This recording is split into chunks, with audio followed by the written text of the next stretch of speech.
And now, here's your host of Shaping Success, Wes Tankersley. What is up, everyone? Welcome to Shaping Success. This is Morning Coffee, brought to you by Warriors Collection brand. Go to warriorscollectionbrand.com and join the coffee club. If you use hashtag SWC, you can get 15% off. Thanks for hanging out. Thanks for being here. Last Friday was kind of a show. What has happened, Nikki? It's interesting because what happened was I just kind of got something happened with my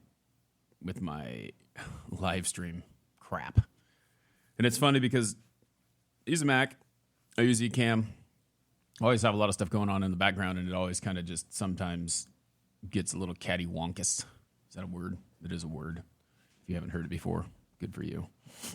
But things just get a little off sometimes with it, and usually happens when I do an update, when Ecamm has an update, when Apple has an update, and that's kind of what throws things off. So, but, you've never heard that word before, Nikki? That's funny. It's whack. It's whack. It's messed up. But anyway, catty-wonkus, yes, that is the word. It might be catty-wampus. I'll have to look it up. But yeah, so I'm going to give you a little recap of what happened with me this weekend because it was kind of interesting. There's a lot of things, and talk about like kind of getting overwhelmed with things because I get overwhelmed sometimes, and I'm sure that happens to a lot of people. And it is overwhelming when you start to do something. So we've been talking, and you guys kind of know where I'm at with my life in general because I always talk about it. We always talk about what is going on and how, I had put the house up for sale.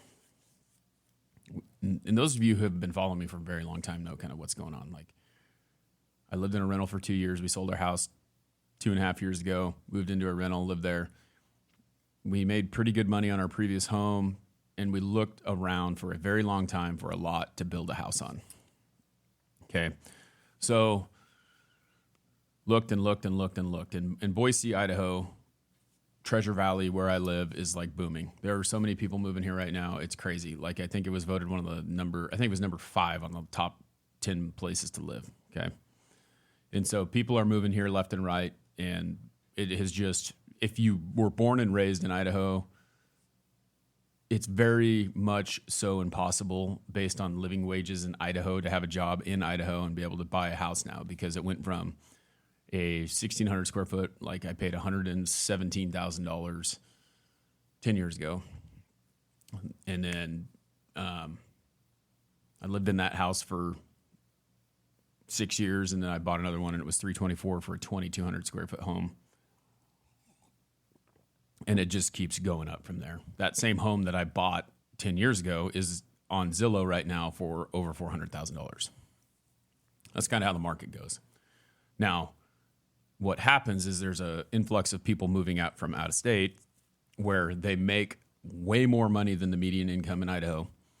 And they buy these homes, and what they've been doing is they're buying a home like my starter home, right? And they're using it as a rental, and they're living in it while they're building their $1 million home. And then they're keeping that home that they lived in as a rental, and they're renting it out, and then they're moving into their $1 million home. And then people can't buy these starter homes anymore. So it's kind of just this catch-22. Now, it drives me a little bit crazy, but also on the same token, those same people are the people who make my income for me, because I sell window coverings. I go into the new homes and sell them their window coverings, and that's what happens. So, I make money if they buy something from me. And that's kind of how it goes, but it's pretty crazy. Okay. So the economy is kind of going down a little bit. People aren't buying as much. And I wasn't sure that we were going to be able to afford the home that we bought. Based on the 4.5 years, I should be just fine. But not knowing what the economy does, being a planner, being scared about things and all that stuff. And we just decided, well, we're going to put the house on the market, we're going to sell it, and we're going to buy something cheaper, and we're going to live in that. The big thing that made this house cost so much was the acreage. It's on 3 acres, and that's what we wanted. We want to be able to. I grew up out on 6 acres in Ontario, Oregon, and that was what I hated it. That's a funny story too, because I hated it. I didn't like it. I didn't like driving 7 miles to town because I was playing sports and I was going every day. I had to go drive. Like when I was a freshman in high school, basketball practice was 5 o'clock in the morning, and that's 7 miles at extra 15 minutes out of my sleep schedule drove me crazy. But we did it, and I didn't like it, and I hated it, so I always wanted to live in town. First thing I do when I buy a house, right in the middle of town. Well, I started to notice, I talked to my parents about it. My parents were like, well, we wanted you to live out in the country because we didn't want you in trouble all the time. We wanted you to we wanted to make it hard for you to get to town. And I think it's funny because I always did stuff like that. Like my very first vehicle, I paid for, bought, my dad co-signed on the loan for me and went and helped me.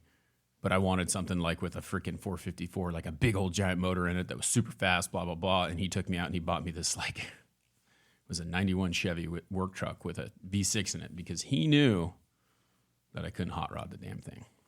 So anyway, that was that was kind of the funny thing about that. But he would do the same thing. We're living out in the country because he didn't want to live next to people and he didn't want to have this influence of other people outside. So I started to realize as I got older, what's up, Lynette, over on the TikTok. If you guys are joining on TikTok, we're streaming on YouTube as well, Facebook, LinkedIn. No, I'm not LinkedIn anymore. Twitter, a couple other places. So anyway, that was the idea. So I started to notice that I didn't like living next to people. I didn't like people in my business. I didn't like HOAs because they always have something to say about something. You could leave your garbage can out at the front one day extra on accident, get a notice, get charged $50. They try to tell you that you have to do certain things, right? So I hated that. So anyway, we built this house out here, and buying it with the acreage just kind of skyrocketed the price on it, and just wasn't quite sure. Plus, interest rates are really stupid right now. It's ridiculous, and hopefully they do go down like they say they're going to, because you lose an interest point and it lowers your house payment a lot. So, yeah, I mean that's where we're at. So we moved in, and immediately something changed with my pay, and then I was like, oh shit, I'm not going to be able to make it. Put the house on the market. Started talking about it, started thinking about it with my wife. We were going back and forth for a month. We showed the house probably 10 times. We got a bunch of bullshit stuff because we just moved in and we didn't finish things and we couldn't. And everyone's making comments about, well, landscape's not done. There's this not done, blah, blah, blah, blah, blah. And it's I don't care. What's that worth to you? Make me an offer. No offer, no offer, no offer. And I kept praying about it, thinking about it, trying to figure out what's the best thing to do. And we just decided finally that we're going to take it off the market. So with all that happening, now we're this is what we've got to do now, because we had all these plans of things that we were going to do with the house, my studio included. It's not done yet, and it will be, but it's not yet. But now I can move forward with it. And so I start making some moves to get that stuff done and start thinking about the things over here, I need some shelving. I have, this whole thing was set up so that I could hang up some memorabilia, hang up all my Giants stuff. This is my Giants wall on the other side. You can't see it right now, but getting all that stuff ready, that was just the studio, right? So then we made sure we got a wood burning fireplace. I had to find a place and make a wood rack next to the house so that we could do that, get some storage. We have some yard work we need to do. I put in the landscaping. We bought the rock, but we didn't put it in, but I put in all the rock. So our exterior is pretty set. We got the sprinkler system. We got the grass. We got all that crap going. And then my wife, knowing that we were going to move again, started packing. So we had boxes in the garage. So anyway, I tell you this big old long story to tell you that I spent the whole weekend cleaning out the garage. Not the whole weekend, but all day yesterday cleaning out the garage. Saturday was setting up the wood rack and a couple other things. I had to get the wood pile correct because I put it out there and it's starting to rain and snow here. And then yesterday I cleaned out the garage. Well, I got really overwhelmed when I was cleaning out the garage because the majority of the stuff that was still in boxes is mine. It is my stuff for this studio. Okay, and there's a lot of it. And I don't know if it's all going to fit in here, and I don't know if it's all going to go in here, but this is my space.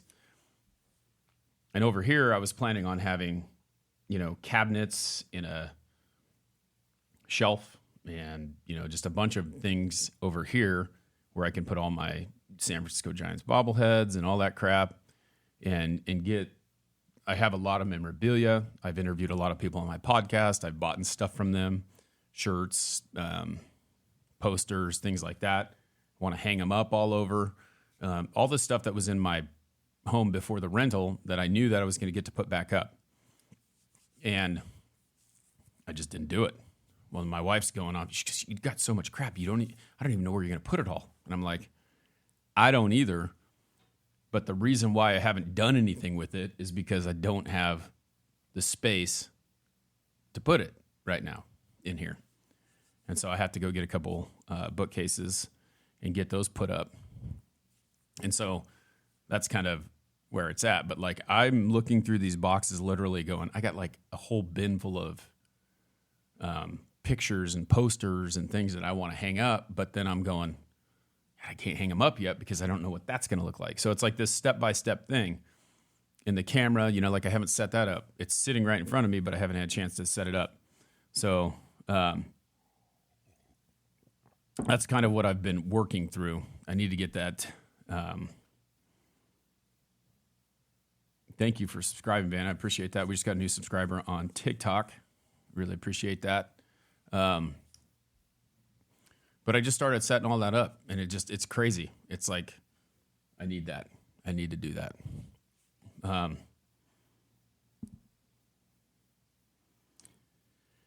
So the TikTok chat's going pretty crazy over here too, but I want to talk about something real quick before we get there. Okay. But just remember, this is what sparked this conversation for me. Okay. I was scrolling through something this morning, and it was super crazy to see, because it's like what I'm thinking about a lot of times, right? That's what we talk about. Where'd it go? Here it is. All right. So I got a comment from a fellow podcaster who said, because I've been doing this for 4 years, right? And more recently, I've been doing this every morning. It's kind of it's a newer thing, right? But the shift has always been this. Like, I'm always trying to find something to make it better, right? And it's not, it's in its own right. Everyone thinks you're always killing it, and it is what it is, and it's great. So, it's great for me, all right? I got 607 downloads in the last 30 days. I have 45K total all-time downloads.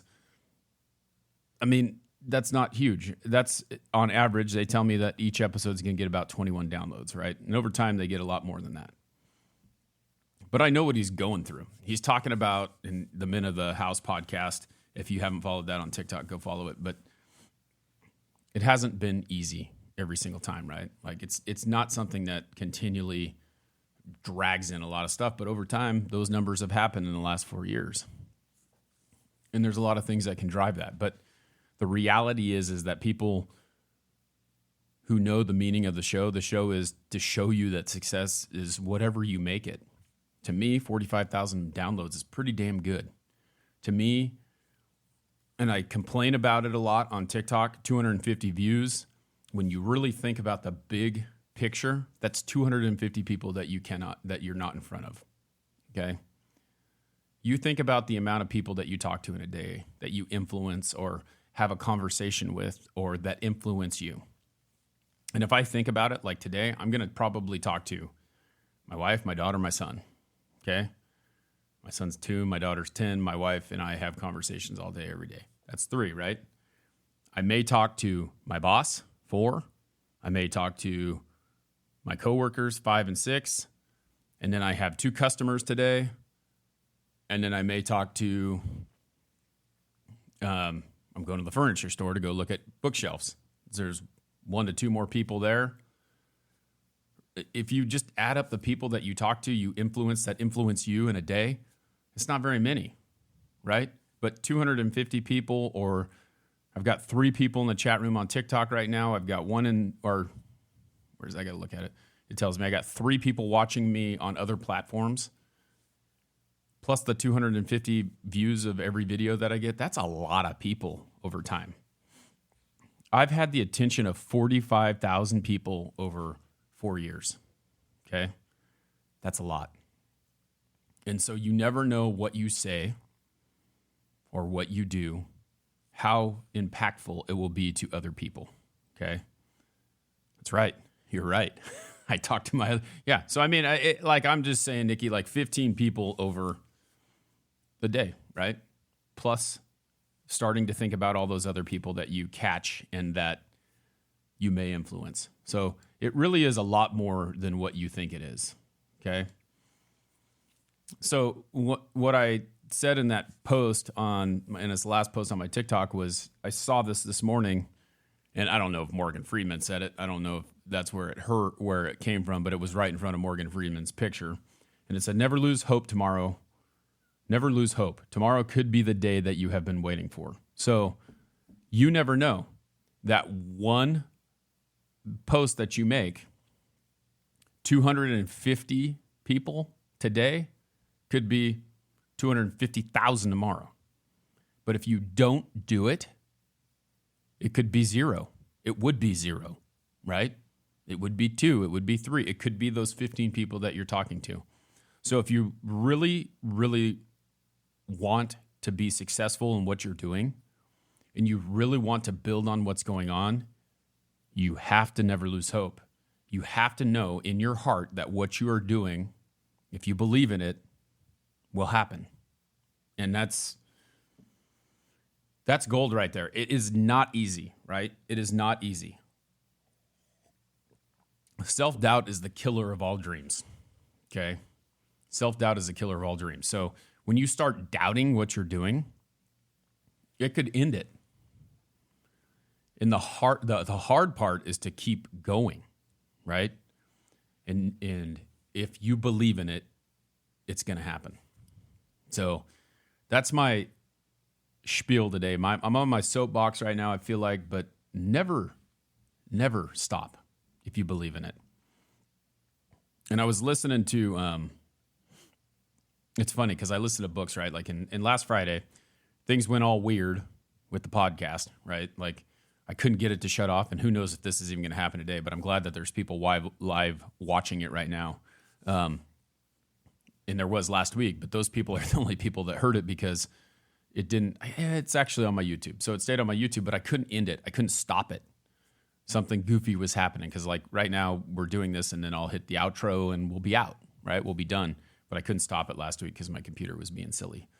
And these Apple updates, they put out an update and then they miss something and then they got to put out another one and then they miss something. And it's like, I got to get a new phone because I'm out of space on mine, or I need to like completely restart it and get all the Apple data off of there so that I can have some more room because, I don't know. I need to go through my pictures. There's like all kinds of things that'll load up your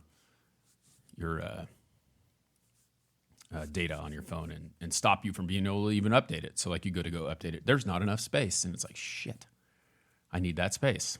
So, and then you have like, I've had an iPhone for, I don't know, a long time, over 10 years. And like, I just leave all my pictures in the camera roll. And so I need to do that as well. I need to get that out of there, but I go back and I look at them. So anyway, that's what I want to leave you with today. I want you to think about that. Think about your goals, your dreams, your desires, the things that you want to do, right? And if you truly believe in them, manifestation is one of those things that you need to. Manifesting is not just like saying, this is going to happen, right? Because it is. It's knowing what it is, but now you have to manifest it. And part of manifesting things happening is doing the work. Okay? Exactly. Jenny Angel, thank you. Right there. Doing it. Do the work. You can manifest it, but manifesting it is knowing that there's all these steps and tools that you have to use to make it happen. So if you want to have a podcast, the first thing you got to do is start. And it doesn't even matter. You could use your phone. You could go to Spotify for podcasters. It's free. You could start. I'm not on Spotify. Because there are so many free versions of podcasts and things that you can do just to start. I started with an iPad and a phone at a in one of those lifetime tables in my garage, just talking to people. So get out there and do it. Right? Thanks for hanging out with me. You can always subscribe on TikTok. You can subscribe on YouTube. If you want to help the show grow, join the Patreon. You get bonus episodes. I still got to upload a bonus episode from Jennifer Boxerman, but I'm not releasing interview episodes. I got 2 other people I need to interview too, because I do the interviews as well. And at the first of the year, I'm going to drop that. Podcasting is kind of slow right now. There's not a lot of people listening or watching or doing those things. But your reminder today is, if you have a dream, if you have a desire, write it down. Start with the big picture and work it down to all the little steps that'll get you there, and continually work on those little steps all day, every day. Okay, so here's the little steps. Till next time, I challenge you to find the shape of your success.